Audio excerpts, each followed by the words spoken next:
नमस्ते करो तो आशीर्वाद में भी यही सुनने को मिलता है कि तेरी अच्छी जॉब लग जाए। लेकिन जिसने भी ये सिस्टम बनाया ना, उसको मैं दिल से सलाम करता हूँ। वाह क्या सिस्टम बनाया नौकरी का।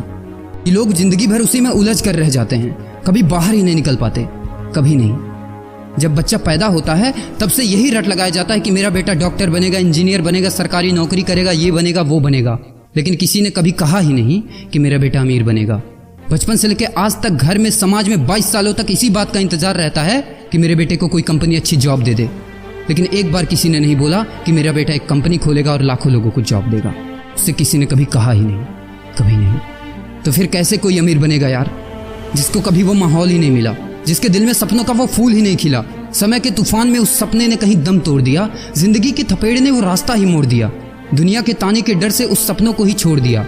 जो कभी सोचा करता था कि माँ मैं भी टाटा बिरला बनूंगा और मैं भी बहुत सारे पैसे कमाऊंगा। क्योंकि तुम्हें तो यही सिखाया गया है ना कि पैसा कमाना आसान नहीं होता। जब कुछ करने की कोशिश करते तो यही सुनने को मिलता है ना कि ये बाल धूप में ऐसे ही सफेद नहीं हुए। जितना तुम्हारा उम्र है उतना हमारा तजुर्बा है। अरे टकली कराकर आग में झोंक दो उस सफेद बालों को और कबाड़ी में बेच दो उस तजुर्बे को।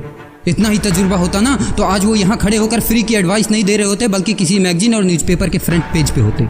इतना ही तजुर्बा होता ना तो 20 रुपए किलो टमाटर के लिए पूरे मार्केट में नहीं घूमते कि कहीं 2 रुपए सस्ता मिल जाए।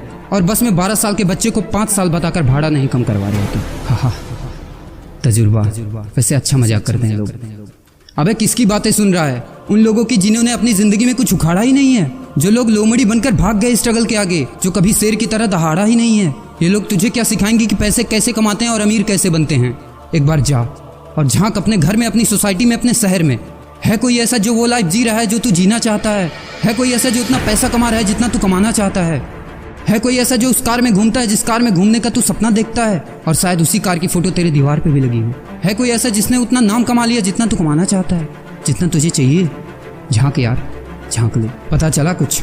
ये लोग जो तुझे फालतू की राय देने में लगे हैं कि ऐसा करो वैसा करो, कौन होते हैं ये लोग तुझे राय देने वाले? जब उन्होंने वो कभी हासिल ही नहीं किया, शायद जिंदगी में उतना पैसा कभी देखा ही नहीं, वो कार, वो नाम, वो स्टारडम कभी महसूस ही नहीं किया, वो क्या तुझे बताएंगे कि क्या करना है और क्या नहीं? देख यार, सिंपल सी बात है, अगर तू वो करेगा ना जो सब करते हैं तो तुझे वही मिलेगा जो सबको मिलता है। और अगर तू वो करेगा जो आज तक किसी ने नहीं किया, तुझे वही मिलेगा जो आज तक किसी को नहीं मिला, किसी को भी नहीं। तो देखो सपने तो सोचो बड़ा। किसी की औकात नहीं है जो तुझे रोक सके। किसी के रास्ते पर मत चलो, अपना रास्ता खुद बनाओ और प्रूव कर दो इस नकली दुनिया को कि तुम सही हो और वो गलत। और अपने आप से ये वादा करो कि यार जिंदगी में चाहे कुछ भी हो जाए ना, लेकिन इनके जैसी जिंदगी मेरी नहीं होगी। मैं इस 9 से 5 के खूंटे में बंधने के लिए नहीं पैदा हुआ हूँ। मैं किसी का नौकर बनने के लिए नहीं, बल्कि अपने माँ बाप का राजकुमार और अपनी जिंदगी का राजा बनने के लिए पैदा हुआ हूँ। नहीं जीनी ऐसी लाइफ जहाँ हर कदम पर बहाना करना पड़े। अरे यार, खिलौना बनता ही है टूटने के लिए। बहाना करते हैं लोग कि बेटा खिलौना टूट जाएगा, क्योंकि पैसे नहीं होते, मजबूर होते हैं, जिंदगी के थपेड़े से चूर चूर होते हैं। तो यार पेन उठाओ और लिख दो अपनी कहानी को, लिख डालो। तुम्हारी कोई सीमा नहीं है, तुम तो अनंत हो, यू आर इनफाइनाइट। और लास्ट में एक बात कहना चाहूँगा कि जब तक पढ़ाई का मकसद नौकरी पाना होगा, तब तक समाज में नौकर ही पैदा होंगे, मालिक नहीं।